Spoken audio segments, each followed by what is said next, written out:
नौकरी का जिक्र हो और मैं क्रोएशिया के बारे में बात ना करूं कभी हो ही नहीं सकता।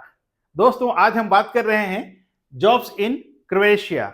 मैक्सिमम मेरे व्यूअर को पता है कि क्रोएशिया कहां पर है, और जो पहले बार मेरे चैनल पे आए हैं उनको बता दूं, क्रोएशिया एक बेहतरीन देश है और ये आता है यूरोप में। और यूरोप के साथ साथ दोस्तों ये शेंजन में भी आता है, और शेंजन में आने की वजह से क्रोएशिया का जो इंपोर्टेंस है वो बढ़ जाता है। और यही वजह है कि आज मैं आपको बहुत सारे जॉब्स के बारे में बताने वाला हूं क्रोएशिया में। अगर आप एक जॉब सीकर हैं और आपका सपना है कि आपको भी क्रोएशिया में जॉब करने जाना है मेरा दोस्त, तो वीडियो में आखिर तक बने रहें। वीडियो अच्छा लगे तो लाइक, कमेंट और शेयर जरूर करें। पहले बार चैनल पे हैं तो सब्सक्राइब कर लीजिएगा। ठीक है, चलो शुरू करते हैं। दोस्तों बात करें क्रोएशिया की, तो क्रोएशिया में फिलहाल बहुत सारे जॉब्स हैं। कौन कौन सा जॉब है मैं आपको बताने वाला हूं। साथ ही साथ मैं बता दूं सैलरी के बारे में। यहां पर मैंने बता रखा है कि 800 to 1000 यूरो, क्या इतना सैलरी मिलता है, हम इसके बारे में बात करेंगे। साथ ही साथ वीजा इन 45 डेज लिखा हुआ है, 45 दिन में यूरोप का वीजा, क्या संभव है? जी हां, इसके बारे में बताऊंगा आगे में। और सबसे इंपॉर्टेंट, कम पढ़े लिखे भी अप्लाई कर सकते हैं। इसका क्या मतलब है? बहुत लोगों का क्वेश्चन था कि बहुत सारे यूट्यूबर जो लिखते हैं सर कम पढ़े लिखे भी अप्लाई कर सकते हैं, इसका मतलब क्या है? तो आज मैं आपको डिटेल्स में बताऊंगा, लेकिन आपको वीडियो में अंत तक बने रहना है, तब समझ में आएगा, तभी आप सभी का मतलब समझ पाएंगे। जॉब्स इन क्रोएशिया, कौन कौन सा जॉब, इसके बारे में बात करेंगे। सैलरी 800 से 1000 यूरो आता है, और आता है तो इंडियन रुपए में कितना होता है इसके बारे में जानेंगे। वीजा इन 45 डेज क्या मिलता है, इसके बारे में बात करेंगे।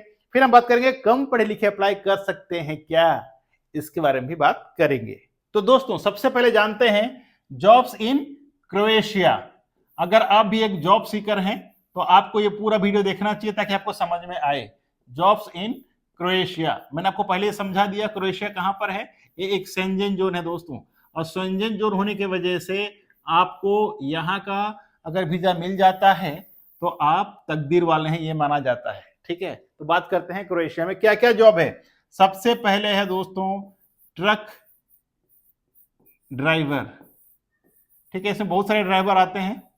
ओके, दूसरा है कंस्ट्रक्शन वर्कर, ये दूसरे नंबर पे आ गया। तीसरा नंबर पे है दोस्तों हॉस्पिटैलिटी वर्कर्स। अगर आप हॉस्पिटैलिटी इंडस्ट्री में काम करते हैं तो आपके लिए यहां पर बहुत सारे वैकेंसी देखने को मिल जाएंगे। चौथा है आपका फार्मिंग जॉब। ठीक है, फार्मिंग का भी बहुत सारे मतलब हैं, सिर्फ आप खेत की काम मत समझना। ठीक, आपको मैं डिटेल्स में समझाता हूं, फिर आगे और चर्चा करेंगे। ट्रक ड्राइवर में आ जाता है आपका लॉरी। ठीक है, लॉरी के अलावा और बहुत सारे इसमें आते हैं।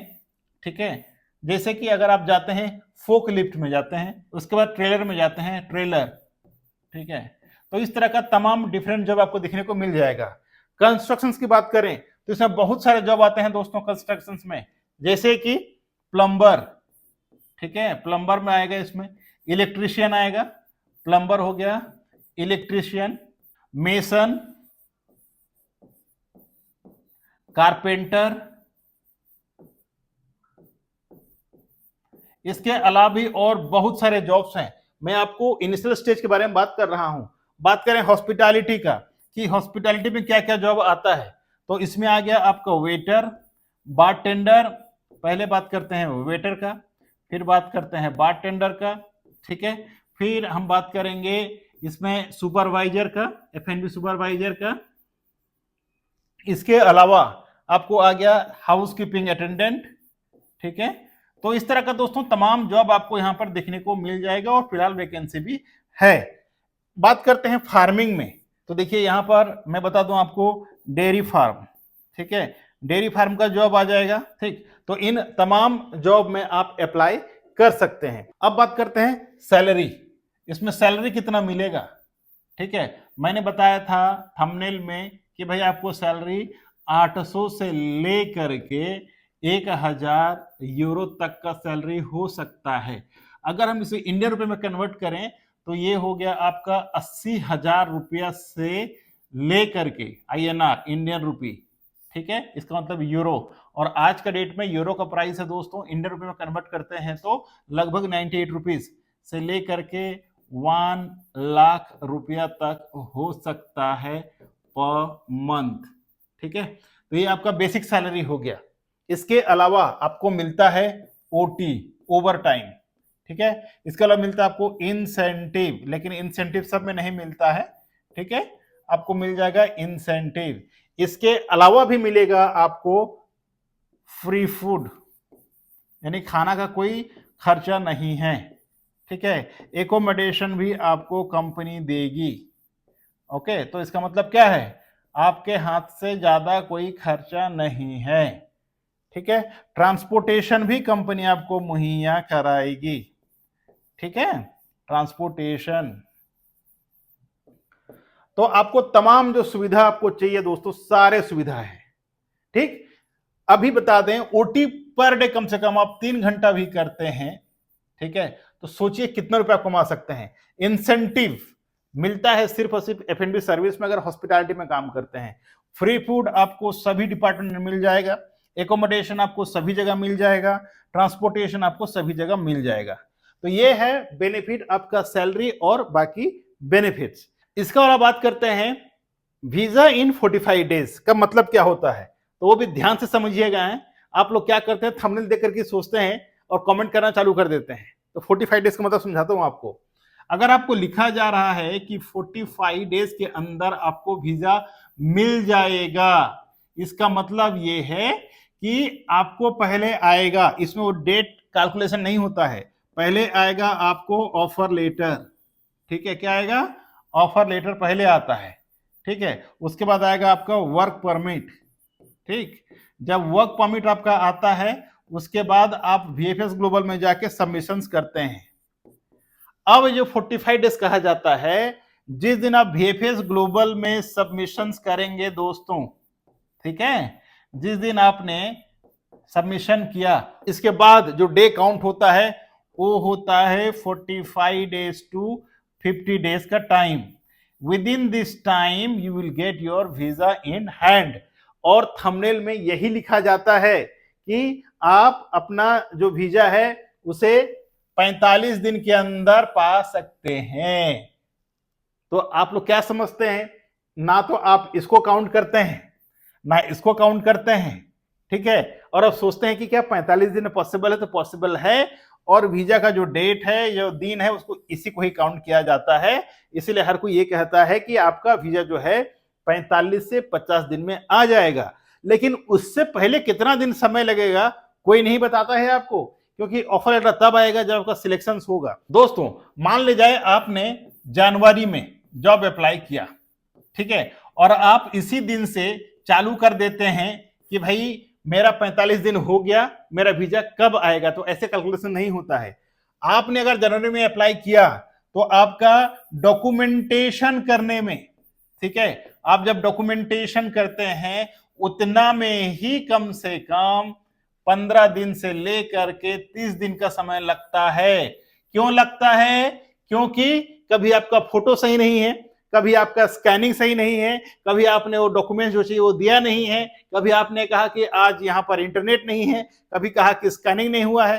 तो इस वजह से क्या होता है, आपका जो डॉक्यूमेंट ये डिले हो गया 1 महीना, राइट। तो 1 महीना यहाँ खत्म। इसके बाद आपका जो एजेंसीज है वो जॉब अप्लाई करता है, बस सारे डॉक्यूमेंट्स मिलने के बाद। जब जॉब अप्लाई करता है, अप्लाई करने के बाद कंपनी जो है वो शॉर्टलिस्टिंग के लिए कम से कम 1 मंथ लेता है, क्योंकि आप अकेले नहीं है जो जॉब अप्लाई किए हैं, आपकी तरह कई कैंडिडेट्स जॉब अप्लाई करते हैं सेम पोजीशंस के लिए, तो उनको भी फिल्टर करना होता है। तो इसलिए वो 1 महीना का समय ये ले लिया, तो अब कितना हो गया, 2 महीना। ठीक, जब शॉर्टलिस्ट होता है फिर आपका इंटरव्यू होता है दोस्तों। अब इंटरव्यू होने के बाद आपका रिजल्ट आने में कम से कम 10 से 15 दिन का समय लगता है।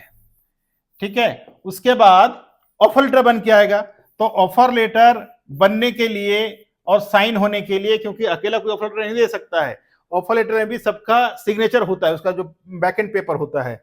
तो ऑफर लेटर आने में फिर से आपका समय लग गया 15 दिन।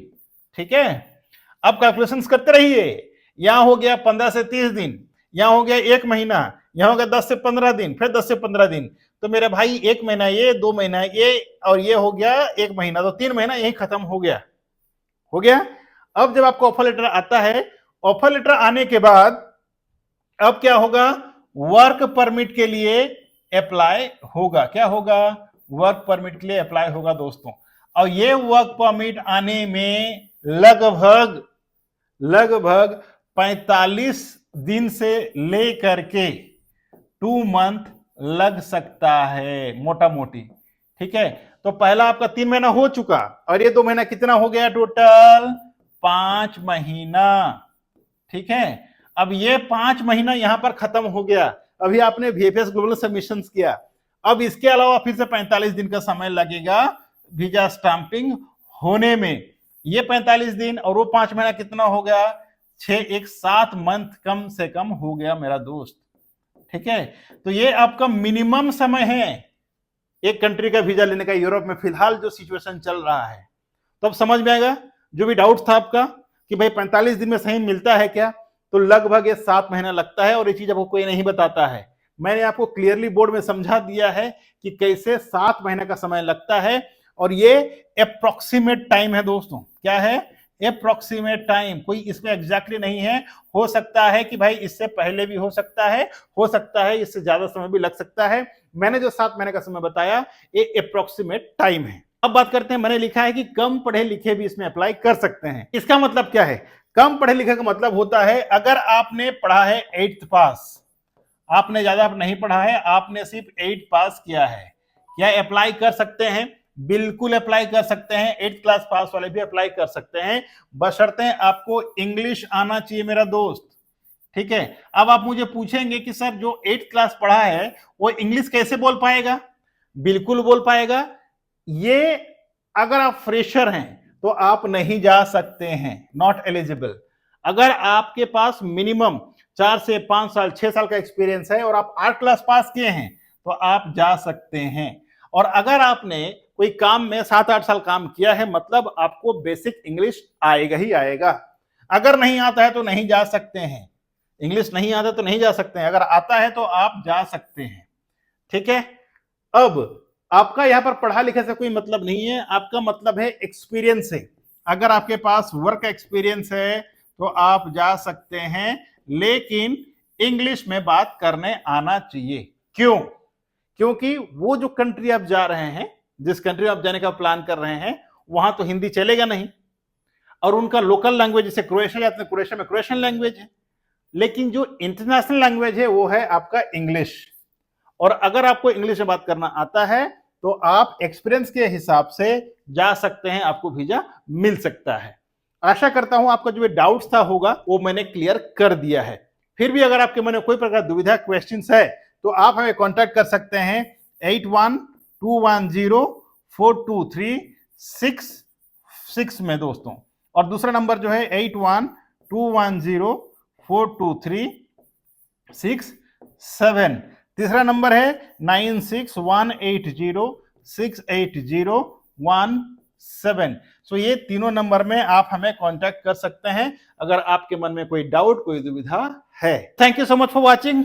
आज के बस इतना ही, मिलते हैं एक और नए वीडियो में नए टॉपिक के साथ। तब तक के लिए आप रखें अपना ख्याल और मुझे दी इजाजत। Thank you so much. जय हिंद, जय भारत।